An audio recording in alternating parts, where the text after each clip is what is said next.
खौफ सिर्फ अंधेरों की देन नहीं होता। कई बार खौफ अंधेरों से निकलकर उजालों में और गाढ़ा और ठोस हो जाता है। हमारे भारत का ही एक गांव जिसका नाम इस कहानी में बदलकर नारनौल रख दिया गया है ताकि वहाँ उस गांव के रहने वाले परेशान ना हों। उस गांव में अमावस की रात से कोई नहीं डरता, पर हर पूर्णमासी की रात खौफ का सबब होती है।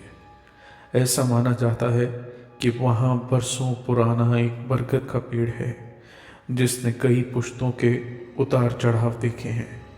वहाँ हर पूनम की रात कई रूहें और मृत आत्माएं माथा टेकने आती हैं, फूल चढ़ाती हैं, इत्र छिड़कती हैं और उस पेड़ से दुआएं मांगती हैं। गांव वाले उस पेड़ को राख का पेड़ कहते हैं, क्योंकि जब तक कोई इंसान राख ना हो जाए वो उस पेड़ के आसपास के दायरे में दाखिल हो सकने की हिम्मत तक नहीं कर सकता था। बात उस रात की है जब हर पूर्णमासी की तरह चांद की बेशुमार रोशनी नारनौल गांव की ज़मीन पर चारों ओर छिटकी हुई थी। पर जितनी चांदनी थी उससे भी कहीं ज़्यादा खौफ उस गांव की आबो हवा में तैर रहा था। दूर दूर तक इंसान, जानवर और परिंदे तो क्या, सांप बिच्छू भी अपने अपने बिलों में जा चुके थे। हैरानी की बात ये थी कि जहाँ तक उजाला था वहाँ वहाँ तक खौफ की सुर्ख वीरानी पसरी हुई थी। पर गांव में लगे एक पुराने बरगद के पेड़ के नीचे चांद की रोशनी से छुपे अंधेरे में एक मेला सा लगा था। काफ़ी भीड़ थी। भीड़ उन रूहों, उन आत्माओं की जो हर पूनम की रात इस पेड़ पर खुशबू और फूल चढ़ाने को आया करती थी। वो रूहें जो जाने क्यों बसंत में सूख चुकी इस पेड़ की अनगिनत शाखों के काले साए के नीचे आराम पाती थी। जी हाँ, ये पेड़ जिसका रूहानी संसार से गहरा नाता था, और अपने इसी नाते का सबूत देने के लिए ये पेड़ हर पतझड़ में खिलता और हर बसंत में सूख जाया करता था। हर पूनम की रात के अगले दिन यहाँ हजारों फूल पड़े मिलते और कई तरह की अजीबो गरीब खुशबुएं निकलती महसूस होती। नारनौल गांव के कई लोगों ने इस पेड़ के आसपास कई दीवारें खींचने की, मुंडेरों को बनाने की कोशिश की, पर वो इस काम में कभी कामयाब नहीं हुए। न तो उस पेड़ के पास कोई इंसानी खाका बन पाया और न ही कभी उस गांव की पूनम की कोई रात आम रात बन पाई। अजीब अजीब सी आवाज़ें, खिलखिलाहटें और सरगोशियाँ वहाँ के बाशिंदे अपने घरों के दरवाजे बंद किए खिड़कियों के पीछे बैठ सुनते रहते और कांपते रहते।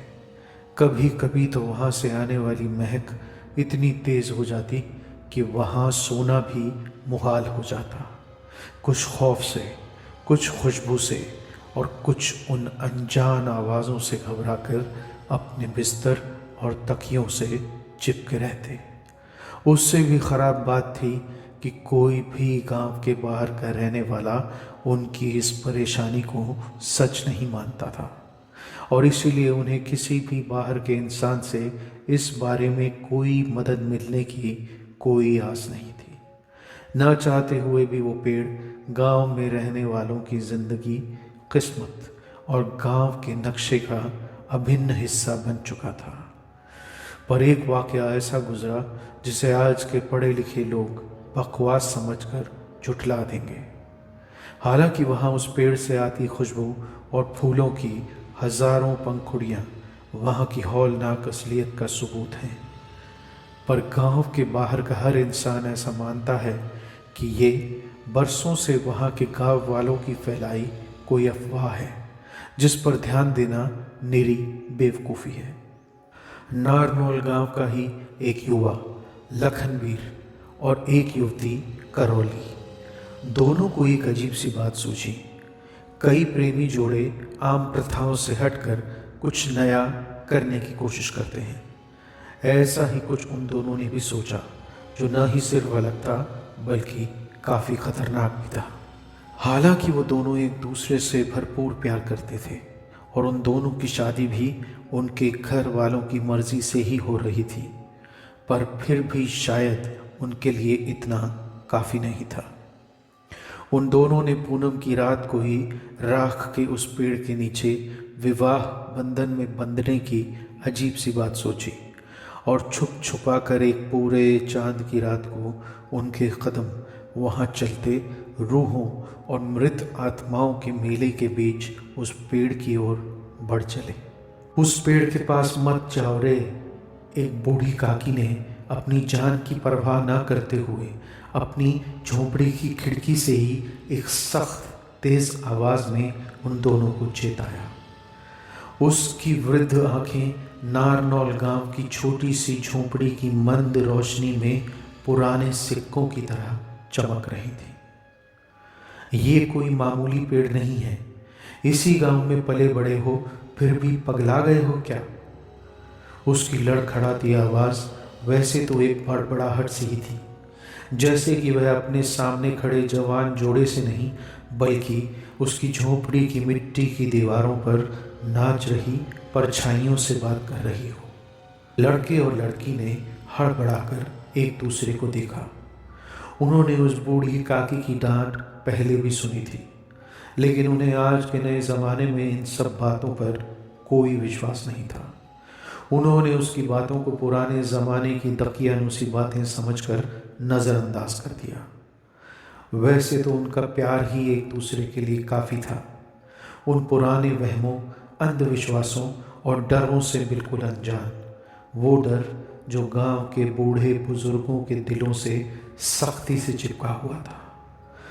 करौली और लखनवीर ने उस बरसों पुराने राख के पेड़ के नीचे आज पूर्णमासी की रात को शादी करने का एक बड़ा अजीब और खौफनाक फैसला लिया। एक ऐसा फैसला जिससे उन्हें लगता था कि इससे गांव वालों के दिलो दिमाग में पलता बरसों पुराना बेकार का डर हमेशा के लिए निकल जाएगा।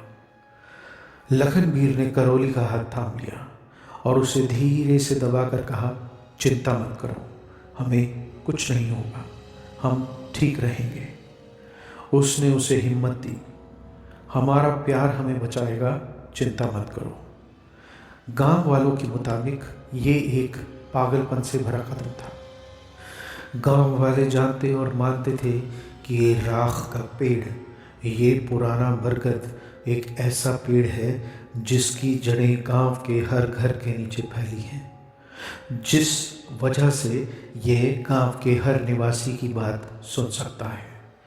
वो प्रेमी जोड़ा सभी की चेतावनी को खारिज कर देता है और बड़ों की हिदायत और रूहों की दुनिया से इसके संबंध के बावजूद आधी रात को पेड़ के नीचे शादी करने का फैसला करता है। वो पेड़ अपने आप में एक डरावना चमत्कार था। इसका तना कंधे से कंधा मिलाकर खड़े 1 दर्जन आदमियों जितना मोटा था।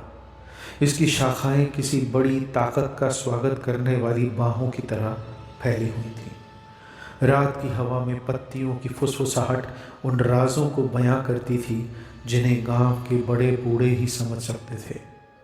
लेकिन लखनवीर और करौली के मुताबिक ये इंसानी दुनिया की सबसे खूबसूरत जगह थी और उनका ये बेवकूफ़ाना फैसला उनकी समझदारी या उनकी हिम्मत थी, ये तो वक्त ने ही बताना था।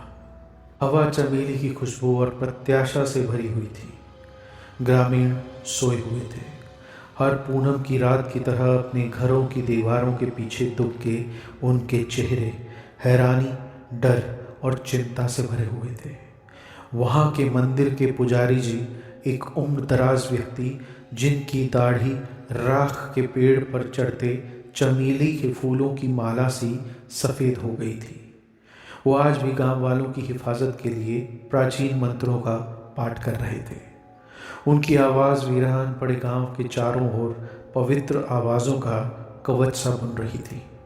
सबके बचाव के लिए होते यज्ञ की अग्नि की लपटें उनके चेहरों पर टिमटिमाती हुई छायाएं डाल रही थी, जो रोशनी और अंधेरे का एक मौन नाच था। जैसे ही पुजारी जी ने हवन पूरा किया, हवा तेज हो गई। अजीब सी आवाज़ें आने लगी, जैसे हवा को जुबान लग गई हो। वह राख के पेड़ के नीचे उस पेड़ के चक्कर लगाते जोड़े पर अलग अलग फूलों की पंखुड़ियों की बारिश सी होने लगी। रात भर रह रह कर बीच बीच में कुछ अजीब सी आवाज़ें गूंजती रहीं, जैसे कोई सिसकियां लेकर रो रहा हो। आवाज़ें पेड़ की चारों ओर से आ रही थी, हंसने की, रोने की, गाने की, और कुछ अजीब से लफ्ज़ जो पहचाने नहीं जा सकते थे। गांव वाले अपने घरों में थे, पर फिर भी जैसे हवा थम गई थी। सांस लेने में इतनी दिक्कत आ रही थी कि नारनौल के निवासी अपने घरों में ही बैठे बैठे घबराहट से हाँफ रहे थे। कुछ ने दिल को तसल्ली देने के लिए अपनी बाहों को अपनी छाती पर रखा हुआ था। इधर पुजारी जी का अनुष्ठान और भी गति पकड़ चुका था, और उधर वो जोड़ा एक दूसरे से शादी के वचनों में बंध रहा था। आखिरी फेरे के बाद अचानक सन्नाटा सा छा गया। रूहों की चीखें और वहां जमा हुई आत्माओं का विलाप और तेज हो गया, और पेड़ की शाखाएं बुरी तरह कांपने लगी। तने से एक हल्की चमक निकली, जो लखनवीर और करोली पर एक मध्यम सी रोशनी डाल रही थी। वो एक दूसरे को हैरानी से देखते रहे। उनकी आंखें चौड़ी हो गईं और वो अजीब सी हरकतें करने लगे।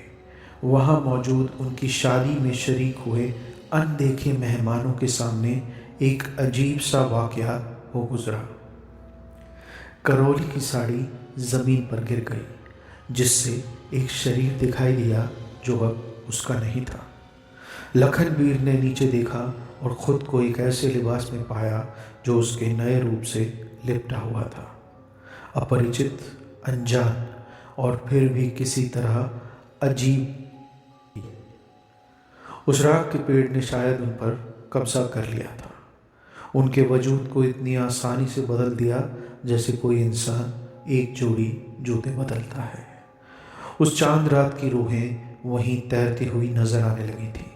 उनकी फुसफुसाहटें, उनकी सरगोशियाँ भय और आनंद का एक अजीब सा संगीत, एक अजीब सी लय पैदा कर रही थी।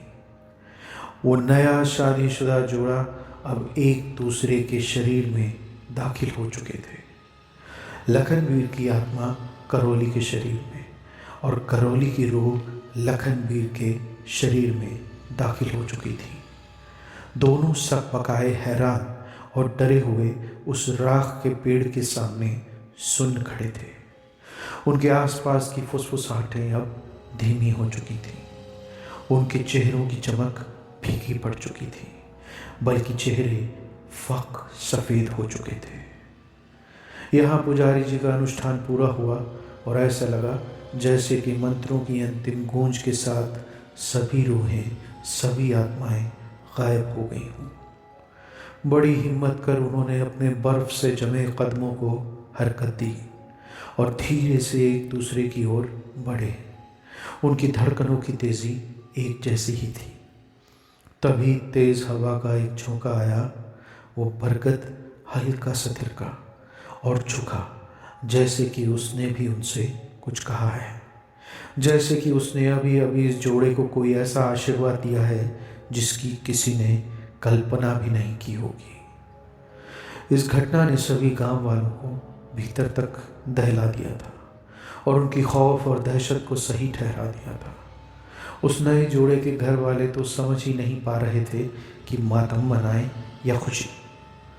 दिन, हफ्ते, महीने बीत गए और नारनौल गांव में धीरे धीरे जीवन सामान्य हो गया। उस खौफनाक अजीबोगरीब शादी की रात के किस्से की फुसफुसाहटें रोज़मर्रा की ज़िंदगी के बीच कहीं फीकी पड़ गई थी।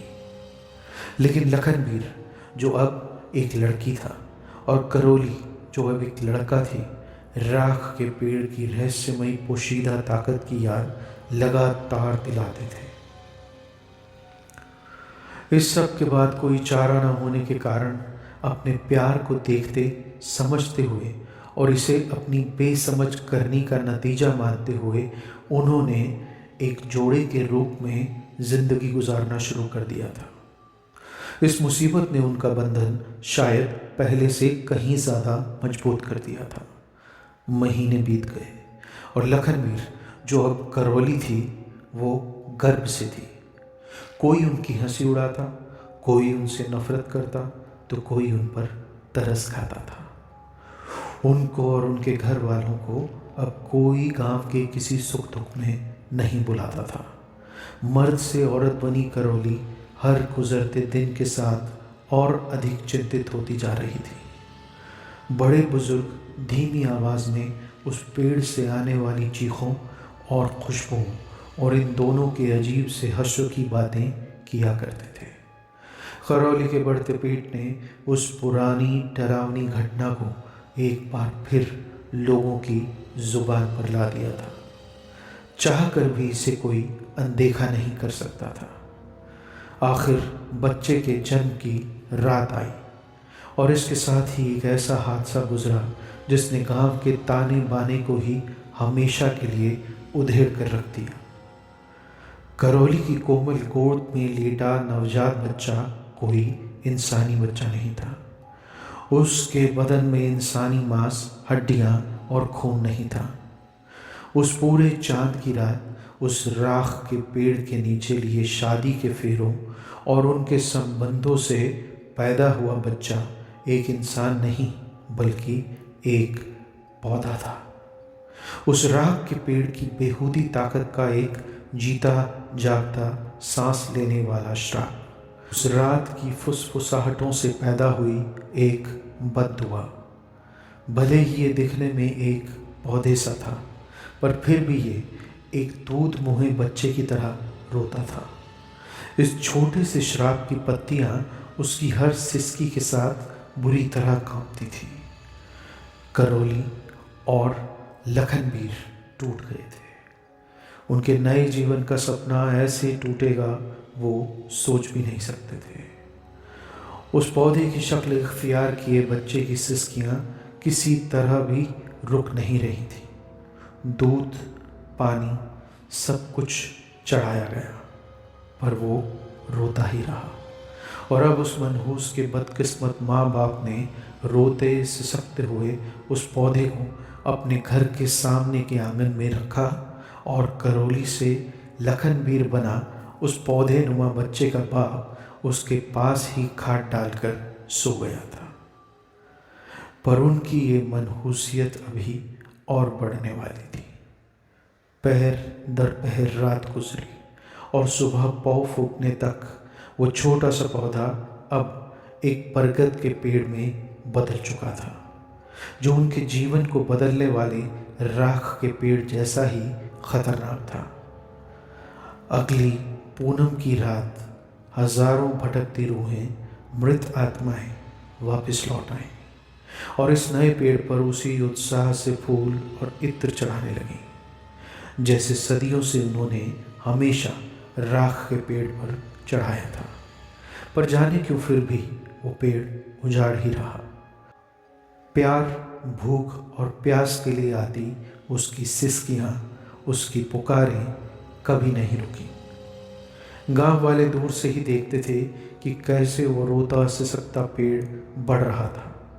उस पेड़ के माता पिता यानी लखनवीर और करौली अभी भी उस पेड़ के नीचे की ज़मीन के दायरे को प्यार और खौफ दोनों के मिले जुले भाव से देखते थे। वो जानते थे कि कोई कुछ भी कहे, पर हो ना हो ये पेड़ कुछ खास था, क्योंकि ये चांद रात की आत्माओं के आशीर्वाद और रूहों की बद्दुआ के मिलन से वजूद में आया था। हर बसंत में जब हर पेड़ हरा भरा होता तो इस रोते पेड़ के पत्ते आंसुओं की तरह गिरते थे, और हर पतझड़ में जब हर पेड़ उजड़ जाता तो इसके पत्ते वापस लौट आते थे। एक जीता जागता सबूत जो जिंदगी और मौत के कुदरती उसूलों का मजाक उड़ाता हुआ महसूस होता था। वो पेड़ धीरे धीरे और ऊंचा और चौड़ा होता गया।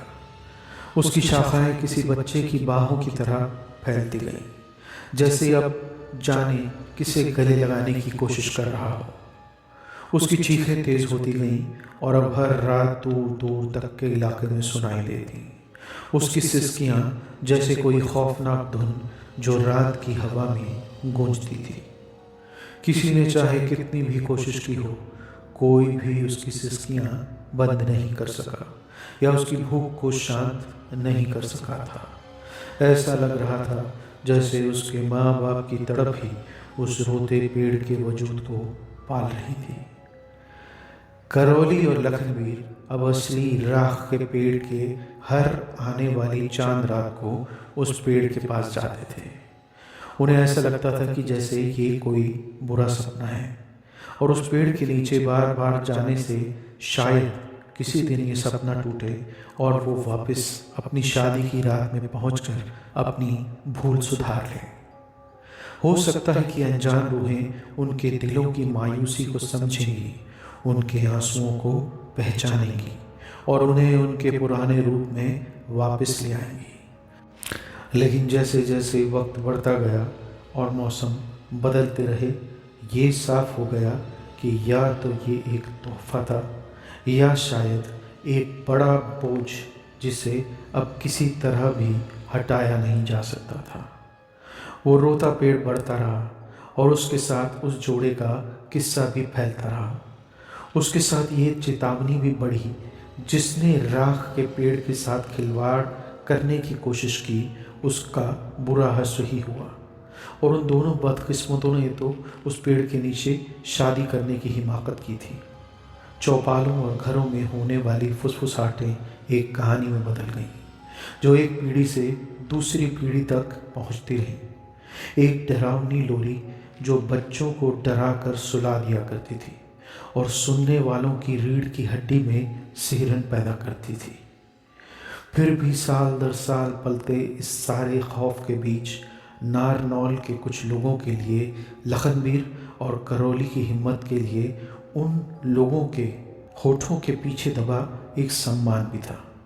उनके दिलों में पलती एक इज्जत भी थी, क्योंकि उन्होंने गांव वालों के मन से उस पेड़ का डर निकालने के लिए ही उस भयानक रात का सामना किया था। और इतना सब हो जाने के बाद भी एक दूसरे से बिना किसी शर्त के प्यार करना जारी रखा था। नारनौल गांव बढ़ता गया, नए परिवार आते गए, अपने साथ अपनी मान्यताएं और रीति रिवाज लेकर आए, लेकिन राख का पेड़ बना रहा। उस रात की निरंतर याद दिलाता रहा जिसने सब कुछ बदल दिया था। कुछ लोग पेड़ को पनौती समझते थे और कुछ दूसरे इसे आशीर्वाद। फिर भी कोई भी आज भी उस पेड़ के पास जाने की हिम्मत नहीं करता था, क्योंकि उस रोते पेड़ की चीखें भी सबसे सख्त दिलों को भी झकझोरने की ताकत रखती थी। साल दशकों में बदल गए और करौली और लखनवीर बूढ़े हो चले थे। उनके बूढ़े चेहरे वक्त की लकीरों और उनकी जिंदा बदकिस्मती के भार से पिरो दिए गए थे। फिर भी उन्होंने एक दूसरे से प्यार करना कभी नहीं छोड़ा। ना ही उन्होंने अपने उस पेड़नुमा बच्चे को छोड़ा जो ना चाहते हुए भी उनके परिवार का एक सदस्य बन चुका था। वो किसी बच्चे की तरह आज भी हर रोज उससे फुसफुसाते हुए अपने गांव की, उनके बेइंतहा प्यार की और उस भयानक राख के पेड़ की दुनिया से परे की जिंदगी और उस चांद रात को गुजरे अपने किस्से की कहानियां सुनाया करते थे। और रात में उस रोते पेड़ को कई और किस्से सुनाने रूहें और भटकती आत्माएं आती थी। एक शाम करौली और लखनवीर के सामने हर शाम की तरह आज भी सूरज आसमान के नीचे कहीं डूब रहा था। पूरे आकाश में रंगों का ऐसा नाच चल रहा था जो उन दोनों के दिलों में पल रही उथल पुथल को दिखला रहा था। लखनवीर और करौली के पास गांव के बाहर से आए कुछ लोग बैठे थे, जो कहीं दूर से दोनों बरगद के पेड़ों की कहानी सुनने आए थे। और उन दोनों ने उन सबको अपनी आप भी थी अपना उलझा हुआ जीवन बताने का फैसला किया। लोग सुनते रहे, उनकी आंखों की पुतलियां हैरानी और खौफ से फैल गई थी और उनके दिल भारी थे। उधर उनके घर के अकेले आंगन में रोते हुए पेड़ की पत्तियां शाम की कोमल हवा में हजारों खोई हुई आत्माओं की आहों की तरह फड़फड़ा रही थी। हवा में ढलती धूप की भीनी खुशबू और धीमी फुसफुसाहट की गूंज थी, मानो धरती ही अपनी सांस रोक रही हो। लखनवीर, जो एक बूढ़ा आदमी था जिसकी दाढ़ी चांदी की नदी की तरह बह रही थी, उसने बोलना शुरू किया। देखिए, हम दोनों आप सबके सामने खड़े हैं, लेकिन उस आदमी और औरत की शक्ल में नहीं जिन्हें लोग कभी जानते थे, बल्कि उस सच के पहरेदार के रूप में जो हमारी जिंदगी के ताने बाने के साथ बांध दिया गया है। करौली ने लखनवीर की ओर प्यार से देखते हुए संजीदगी से सिर हिलाया। उसकी आंखें अब भी अपने आंगन में लगे उसके गर्भ से जन्मे रोते पेड़ की ओर थी। उनकी कहानी की नदी अब नारनौल की सीमा के पार बह चली थी। उस प्यार की कहानी जो आदमी और औरत के वजूद की बुनियादी सरहद को पार कर गई थी। और जाने कैसे जैसे जैसे वो बोलते गए, उस रोते पेड़ की चीखें खुद ब खुद ही धीमी होती चली गई, मानो वो भी उनकी कहानी की बहती धार से कुछ बूंदें पी रहा हो। बिल्कुल ऐसे जैसे एक सूखी धरती मानसून की बारिश को पीती है। कौन जाने वो रोता पेड़ उसी राख के पेड़ का अगला वंश था, या लखनवीर और करौली की पुरानी याद। वो दोनों अब दुनिया में नहीं रहे, पर उनके आंगन में ही करौली के गर्भ से जन्मे उस पेड़ के नीचे उनकी समाधियां बना दी गई हैं। कहते हैं हर पूनम की रात जब सरसराती सर्द रूहें राख के पेड़ पर खुशबू और फूल चढ़ाती हैं, तो अगली सुबह कुछ फूल करौली और लखनवीर की समाधि पर भी बिखरे मिलते हैं।